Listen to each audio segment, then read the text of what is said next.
The $150 painting that held a $300,000 secret. An Antiques Roadshow story? We've all dreamt of it, haven't we? That fantasy of discovering a long-lost masterpiece tucked away in the attic or stumbling upon a priceless artifact at a weekend flea market. It's the stuff of legends, a modern-day treasure hunt where the map is our own intuition and the X marks a spot on a dusty shelf.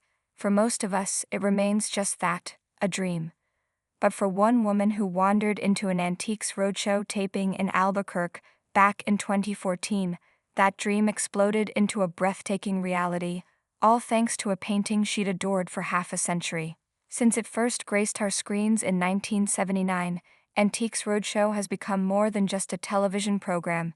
It's a cultural touchstone. It's a weekly pilgrimage for lovers of history, art, and the intoxicating possibility of what if. Families gather, clutching everything from grandma's old teapot to a strange sculpture found in a barn, all hoping to hear those magical words. Do you know what you have here? This particular day in New Mexico was no different.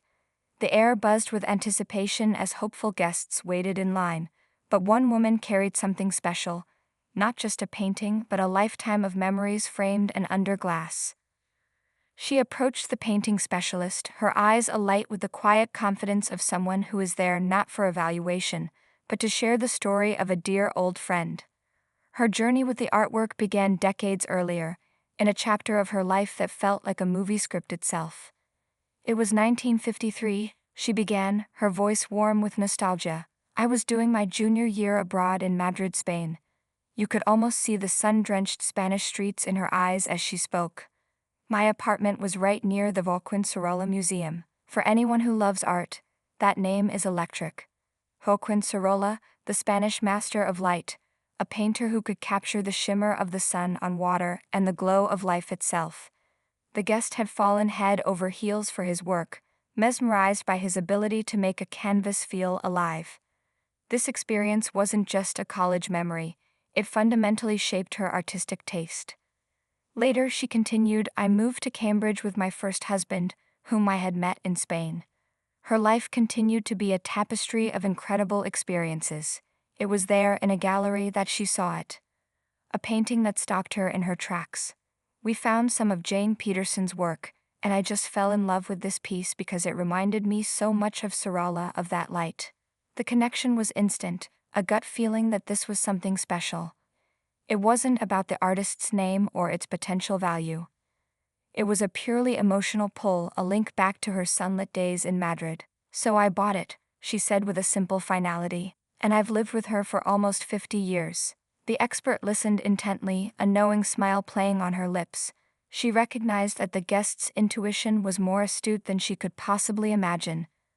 That's an incredible story, the specialist began, and your connection to Sorolla is spot on. She then began to unravel the breathtaking history of the artist, Jane Peterson. Actually, Peterson went to Spain and studied with Sorolla, she revealed. The guest's gasp was audible. The connection wasn't just a feeling, it was a fact. They became great friends, and he was a huge influence on her work. But the story was just getting started. The expert continued to connect the dots of Peterson's extraordinary life, each name more staggering than the last. Sorolla also introduced her to another of his friends, Louis Comfort Tiffany. Yes, that Tiffany. The master of stained glass and American Art Nouveau. She was invited to paint Tiffany's magnificent gardens on Long Island, a huge honor. The guest was already looking stunned, but the expert wasn't finished. Other than Spain, she also spent significant time in Paris. She happened to live around the corner from Gertrude and Leo Stein.